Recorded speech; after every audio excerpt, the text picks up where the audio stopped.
আসসালামু আলাইকুম। আজকে রান্না করব গরুর ভুঁড়ি। হলুদ এবং লবণের পানিতে সিদ্ধ করে নেওয়া হবে এখন।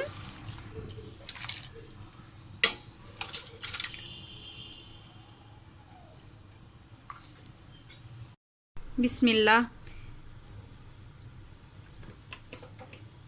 সয়াবিন তেল দেওয়া হয়েছে, এবার পেঁয়াজটা দিয়ে দিব।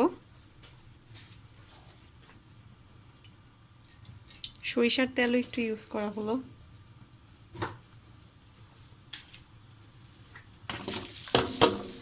আসলে রান্নাটা রাঁধুনির উপরে ডিপেন্ড করে, কে কিভাবে রান্না করছে।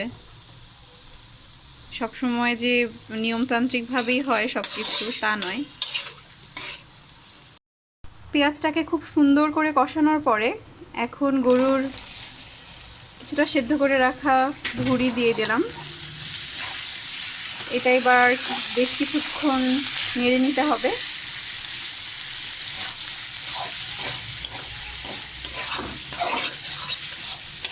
কিছুটা ভাজা ভাজা করে নিয়ে তারপরে পানি অ্যাড করব, এবং আমরা গরম পানি করে রেখেছি, গরম পানিটাই অ্যাড করব।